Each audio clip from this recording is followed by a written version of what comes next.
ನಮಸ್ತೆ ಫ್ರೆಂಡ್ಸ್, ಸವಿಪಾಕಶಾಲೆ ಚಾನೆಲ್ಗೆ ತಮಗೆಲ್ಲರಿಗೂ ಸ್ವಾಗತ. ನಾನಿವತ್ತು ಮೆಂತ್ಯ ಸೊಪ್ಪು ಮೊಟ್ಟೆ ಪಲ್ಯ ರೆಸಿಪಿನ ಮಾಡಿ ತೋರಿಸ್ತಾ ಇದ್ದೀನಿ. ಮೆಂತ್ಯ ಸೊಪ್ಪು ಹಾಕಿ ಮೊಟ್ಟೆ ಪಲ್ಯನ ಯಾವ ರೀತಿ ಮಾಡೋದಂತ ನೋಡ್ಕೊಂಬರೋಣ ಬನ್ನಿ. ಮೊದಲಿಗೆ ಗ್ಯಾಸ್ ಮೇಲೆ ಒಂದು ಬಾಣಲಿನ ಇಟ್ಕೊಂಡಿದ್ದೀನಿ. ಅದಕ್ಕೆ ಒಂದು 3-4 ಟೇಬಲ್ ಸ್ಪೂನ್ ಆಗೋಷ್ಟು ಎಣ್ಣೆ ಹಾಕ್ಕೊಂಡಿದ್ದೀನಿ. ಸಾಸಿವೆ 1/4 ಟೀ ಸ್ಪೂನ್ ಆಗೋಷ್ಟು ಹಾಕ್ಕೊಂಡಿದ್ದೀನಿ. ಸಾಸಿವೆ ಚೆನ್ನಾಗಿ ಚಿಟಪಟ ಅಂದ್ರ ಮೇಲೆ ಅದಕ್ಕೆ ಬೆಳ್ಳುಳ್ಳಿನ ಸಿಪ್ಪೆ ಬಿಡಿಸ್ಕೊಂಡು ಚಿಕ್ಕದಾಗಿ ಕಟ್ ಮಾಡ್ಕೊಂಡು ಹಾಕ್ಕೊಂಡಿದ್ದೀನಿ. ಬೆಳ್ಳುಳ್ಳಿ ಒಂದು ಸ್ವಲ್ಪ ಕೆಂಪುಗೆ ಆಗ್ತಾ ಇದ್ದಂಗೆ ಚಿಕ್ಕದಾಗಿ ಕಟ್ ಮಾಡಿರುವಂತಹ ಹಸಿಮೆಣಸಿಕಾಯಿನ ಹಾಕ್ಕೊಳ್ತಾ ಇದ್ದೀನಿ. ಇವಾಗ 3-4 ಈರುಳ್ಳಿನ ಮೀಡಿಯಮ್ ಸೈಜಲ್ಲಿ ತಗೊಂಡು ಚಿಕ್ಕದಾಗಿ ಕಟ್ ಮಾಡಿಕೊಂಡು ಹಾಕ್ಕೊಳ್ತಾ ಇದ್ದೀನಿ.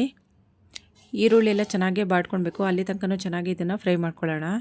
ಮೆಂತ್ಯ ಸೊಪ್ಪು ಒಂದು ಸ್ವಲ್ಪ ಕಹಿ ಬರುತ್ತೆ, ಅದರಿಂದ ನಾವು ಮೊಟ್ಟೆ ಹಾಕಿ ಮಾಡೋದ್ರಿಂದ ತಿನ್ನೋದಕ್ಕೆ ತುಂಬಾ ರುಚಿಯಾಗಿ ಟೇಸ್ಟಿಯಾಗಿರುತ್ತೆ. ನೋಡಿ, ಈರುಳ್ಳಿ ಒಂದು ಸ್ವಲ್ಪ ಕೆಂಪುಗಾಗಿದೆ. ಇವಾಗ ಇದಕ್ಕೆ 1 ಟೊಮೆಟೊನ ಕಟ್ ಮಾಡ್ಕೊಂಡು ಹಾಕ್ಕೊಳ್ತಾ ಇದ್ದೀನಿ. ಟೊಮೆಟೊ ಬೇಕಿದ್ರೆ ಜಾಸ್ತಿನಾದರೂ ಹಾಕ್ಕೊಳ್ಬೋದು. ನಾನಿಲ್ಲಿ ಒಂದೇ ಟೊಮೆಟೊನ ಕಟ್ ಮಾಡ್ಕೊಂಡು ಹಾಕ್ಕೊಂಡಿದ್ದೀನಿ. ಚೆನ್ನಾಗಿ ಇದು ಟೊಮೆಟೊ ಮೆತ್ತಗಾಗಬೇಕು, ಅಲ್ಲಿ ತನಕ ಚೆನ್ನಾಗಿ ಫ್ರೈ ಮಾಡ್ಕೊಳ್ಳೋಣ. ಮನೆಯಲ್ಲಿ ಯಾವಾಗಲಾದರೂ ಮೆಂತ್ಯ ಸೊಪ್ಪನ್ನ ತಂದರೆ ಈ ರೀತಿಯಾಗಿ ಮೊಟ್ಟೆ ಹಾಕಿ ಪಲ್ಯನ ಮಾಡಿ ನೋಡಿ, ತುಂಬಾ ಚೆನ್ನಾಗಿರುತ್ತೆ.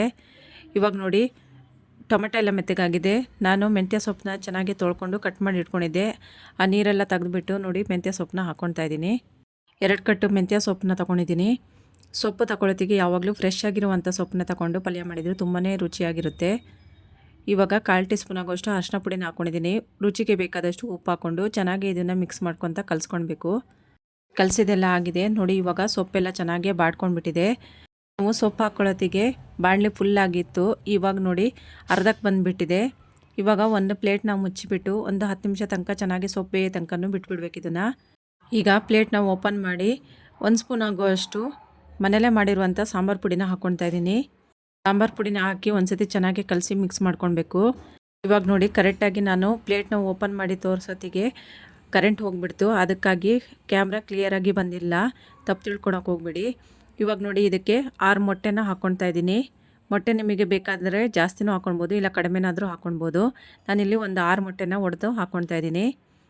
ಮೊಟ್ಟೆ ಒಡೆದು ಹಾಕ್ಕೊಳ್ಳೋತ್ತಿಗೆ ನೀವು ಬೇಕಿದ್ರೆ ಇದಕ್ಕೆ ಸೊಪ್ಪಿನ ಜೊತೆಲೇ ಹಾಕ್ಕೊಳ್ಬೋದು. ಇಲ್ಲ ಅಂತ ಹೇಳಿದರೆ ಸಪ್ರೇಟಾಗಿ ಮೊಟ್ಟೆನ ಒಡೆದ್ಬಿಟ್ಟು ಹುರಿದು ಅದಕ್ಕೆ ಹಾಕ್ಕೊಂಡು ಮಿಕ್ಸ್ ಮಾಡಿಕೊಂಡ್ರೂ ಆಗುತ್ತೆ. ನೋಡಿ, ಇವಾಗ ಮೊಟ್ಟೆ ಎಲ್ಲ ಒಡೆದಾಕಿದ್ರ ಮೇಲೆ ಮೊಟ್ಟೆ ಮತ್ತು ಸೊಪ್ಪು ಚೆನ್ನಾಗಿ ಬೆಂದು ಎಲ್ಲನೂ ಬಿಟ್ಕೊಂಡಿದೆ. ಮೊಟ್ಟೆ ಏನೂ ಅಂಟ್ಕೊಂಡಿಲ್ಲ ಪಾತ್ರೆಗೆ. ಇವಾಗ ಮೆಂತ್ಯ ಸೊಪ್ಪಿನ ಪಲ್ಯ ರೆಡಿಯಾಗಿದೆ. ಪ್ಲೇಟ್ಗೆ ಸರ್ವ್ ಮಾಡ್ಕೊಳ್ತಾ ಇದ್ದೀನಿ. ಇದು ಅನ್ನ ಜೊತೆಗೆ ಮತ್ತು ಚಪಾತಿ ರೊಟ್ಟಿ ಜೊತೆ ತಿನ್ನೋದಕ್ಕೆ ತುಂಬಾ ಚೆನ್ನಾಗಿರುತ್ತೆ. ನೋಡಿದ್ರಲ್ವಾ ಫ್ರೆಂಡ್ಸ್, ಮೆಂತ್ಯ ಸೊಪ್ಪಿನ ಮೊಟ್ಟೆ ಪಲ್ಯನ ಯಾವ ರೀತಿ ಮಾಡೋದಂತ ಹೇಳ್ಕೊಂಡು ಇಷ್ಟ ಆದರೆ ಲೈಕ್ ಮಾಡಿ, ಶೇರ್ ಮಾಡಿ, ಸಬ್ಸ್ಕ್ರೈಬ್ ಮಾಡಿ friends. Thank you for watching.